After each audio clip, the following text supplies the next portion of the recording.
Hello friends, income tax के cases की series में आज जो केस हम लोग डिस्कस करेंगे उस केस का नाम है union of India versus deputy commissioner of income tax.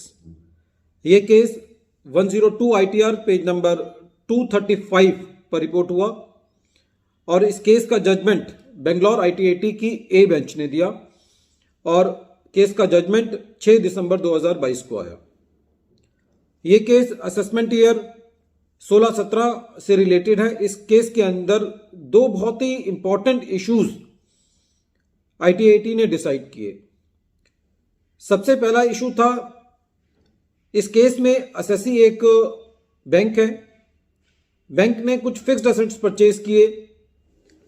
Fixed assets पर जो सैनवर्ड क्रेडिट था वो सैनवर्ड क्रेडिट के रूल्स के मुताबिक 50% असेसी उस सैनवर्ड क्रेडिट को अपनी आउटपुट लायबिलिटी से एडजस्ट कर सकता था और 50% नहीं कर सकता था।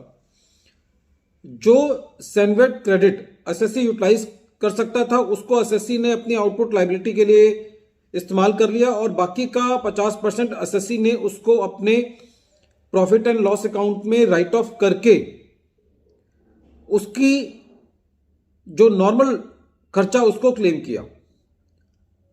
असेसिंग ऑफिसर का कहना यह था कि क्योंकि ये सैनवर्ड क्रेडिट फिक्स्ड एसेट से रिलेटेड है, इसलिए जो क्रेडिट असेसी अवेल नहीं कर सकता वो क्रेडिट असेसी को प्रॉफिट एंड लॉस में एज एन एक्सपेंडिचर क्लेम करने की बजाय, as a revenue expenditure claim करने की बजाय उसको कैपिटलाइज करना चाहिए और उसके ऊपर डेप्रिसिएशन क्लेम करनी चाहिए।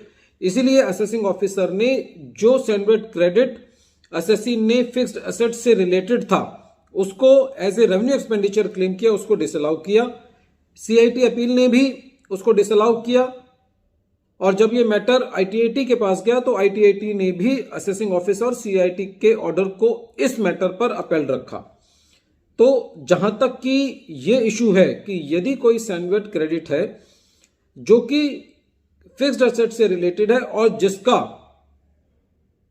क्लेम असेसी अपनी आउटपुट लायबिलिटी से एडजस्ट नहीं कर सकता, तो वो पार्ट सैनवर्ड क्रेडिट का असेसी को अपने फिक्स्ड एसेट्स की कॉस्ट में ऐड करना चाहिए।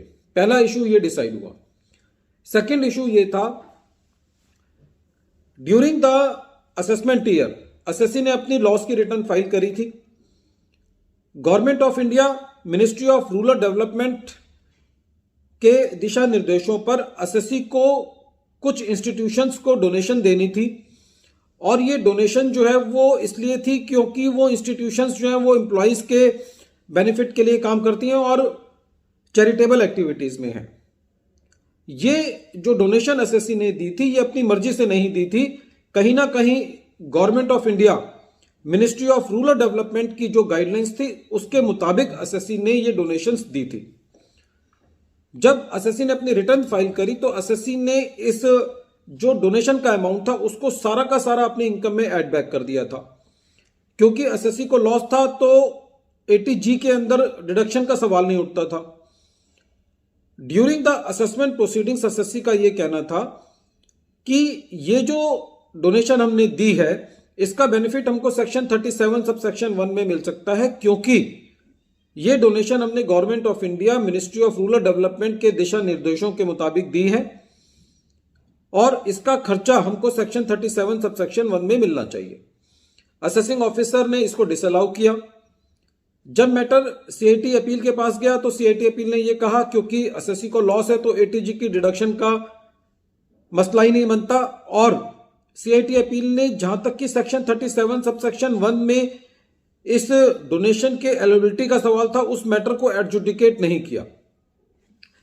जब यह मैटर ITAT के पास गया तो ITAT ने यह कहा कि यदि कोई डोनेशन दी गई है और यह डोनेशन बिजनेस एक्सीजेंसी की वजह से दी गई है और government of India, ministry of rural development के दिशा निर्देशों पर दी गई है, तो यह कहा जा सकता है कि यह Holi and exclusively for business है और असेसी इसका खर्चा सेक्शन 37 सब सेक्शन 1 के अंदर क्लेम कर सकता है। इस मैटर पर ITAT ने एक बात यह भी कही कि this amount is allowed under section 37 sub section 1 since it is wholly and exclusively for business and section 37 and section 80G are not mutually exclusive. तो इस केस के अंदर जो असेसी था उसने ये डोनेशन जो है सेक्शन 37 सब सेक्शन 1 में क्लेम करी और IT-AT ने उसको अलाउ किया। वीडियो के अंत में एक बार फिर मैं केस का नाम रिपीट कर रहा हूं। केस का नाम है union bank of India versus deputy commissioner of income tax और ये case 102 ITR tribunal page number 235 पर रिपोर्ट हुआ। मैटर बेंगलोर IT-AT की ए बेंच ने डिसाइड किया और इस केस का जजमेंट 6 दिसंबर 2022 को आया। Thank you friends.